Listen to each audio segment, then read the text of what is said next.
Setibanya di perkebunan tebu Kampung Sermayam, Presiden Jokowi didampingi Menteri Investasi Bahlil Lahadalia, Mendagri Tito Karnavian, Mentan Amran Sulaiman langsung mengunjungi laboratorium kultur jaringan, greenhouse, dan kebun uji varietas tebu milik PT Global Papua Abadi di Ngutibob. Setelah melihat perkebunan tebu, Presiden Jokowi melanjutkan penanaman perdana tebu di areal 350 hektar lahan. Presiden Republik Indonesia Joko Widodo dalam konferensi persnya mengatakan saat ini dunia sedang mengalami krisis pangan karena perubahan iklim, panas yang panjang, kering yang panjang dan gelombang panas, dan kemandirian pangan, ketahanan pangan serta kedaulatan pangan itu harus menjadi konsentrasi. Presiden menyebut di Merauke telah dilakukan penanaman sebanyak 2 kali namun belum berhasil. Tetapi untuk saat ini, menurut Kepala Negara, mulai dari awal pembibitan dengan tisu culture, penanaman beberapa varietas hasilnya juga kelihatan dan telah dicek berapa ton per hektar semuanya sudah secara saintifik sudah dijalani. Dunia sekarang sedang krisis pangan karena perubahan iklim, panas yang panjang, kering yang panjang, gelombang panas, dan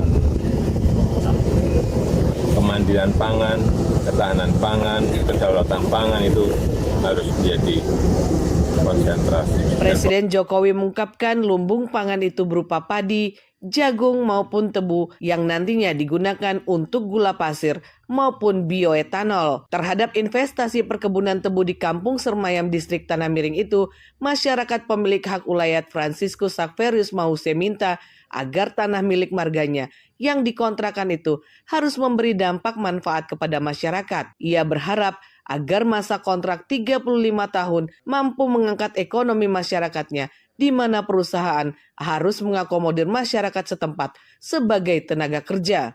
Saya dukung anak-anak saya bekerja dalam anak-anak saya itu bekerja di dalam untuk penanaman seterusnya selama 35 tahun itu.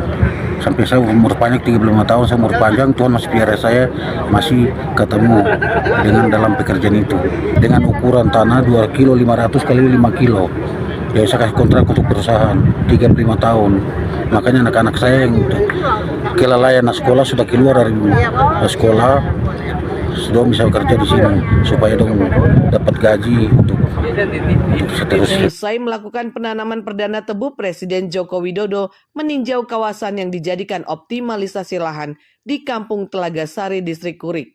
Optimalisasi lahan tersebut merupakan program pemerintah tentang food estate di mana Merauke diproyeksikan sebagai salah satu pusat ketahanan pangan di tanah air. Dari Merauke, Provinsi Papua Selatan, Dwi Juniarti, Pro 3 RRI, terus mengudara untuk Indonesia.